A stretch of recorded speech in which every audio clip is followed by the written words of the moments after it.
Simple daisy ফুলের এই সুন্দর শাড়িগুলো হচ্ছে সবাই পছন্দ করেন, আর এগুলোর শাড়ির কালারগুলোও কিন্তু বেশ ইউনিক। তো আমাদের এই শাড়িগুলোর কালারগুলো সবসময় অ্যাভেলেবেল না থাকলেও এই ডিজাইনটা কিন্তু যে কোনো কালারে কাস্টমাইজ করে নিতে পারবেন। আমি এই সেম ডিজাইনটা প্রায় 5টা কালারেই করেছি, একদম সেমভাবে।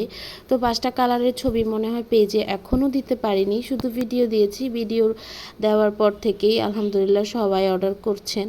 তো এরপরে হচ্ছে এটার যে মানে একটা মডেল দিয়ে পরায় ছবি তুলবো, এরকম সময় সুযোগ কোনো কিছুই হচ্ছে না। কারণ হচ্ছে এইগুলো সব ইমার্জেন্সি অর্ডার থাকে, আর এখন অর্ডারের কাজ বেশি থাকায় আমি এগুলো যে এমনিতে করে ডিজাইন করব এরকম না। 5টা কালার হচ্ছে একজন আপু কাস্টমাইজ করে অর্ডার করেছিল ওনাদের 5টা ফ্রেন্ডের জন্য, ওইভাবে হচ্ছে আমি ডিজাইনটা করেছিলাম।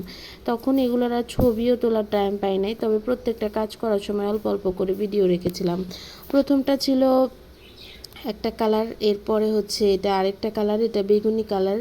আর এই কালারগুলো কিন্তু অন্যরকমভাবে মেক করা, যেমন প্রথমটা আর এটা দুইটাই হচ্ছে আমি সাদা শাড়িতে পুরোটা শাড়ি হচ্ছে টাইডাই করে কালারটা মেক করেছি। আর এইভাবে করলে কি হয়, কালারটা একদম আই সুদিং একটা কালার হয়। এটা আমি নিজেও জানতাম না যে আপু অর্ডার করেছেন উনি এতটা হচ্ছে মানে মেধাবী এই সব বিষয়ে। উনি আমাকে বলেছে যে আপু আপনি হচ্ছে কালারটা সাদা শাড়ি নিয়ে সেখানে টাইডাই পুরোটার মধ্যে সেম কালার করবেন টাইডাই রং দিয়ে। এর জন্য উনি আলাদা চার্জও দিয়েছে, সেক্ষেত্রে যেন কালারটা চাই সুদিং একটা কালার আসে।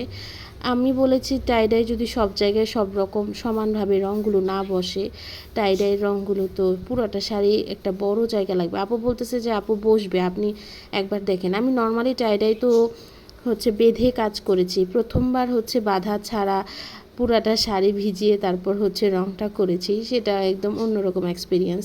5টা শাড়ি, তাও অনেক ভয় ছিলাম কেমন হয় না হয়। যাই হোক অনেক সুন্দর হয়েছে। আর এই শাড়িগুলো যদি অর্ডার করতে চান আমাদের পেজে ইনবক্স করবেন। ভালো থাকবেন।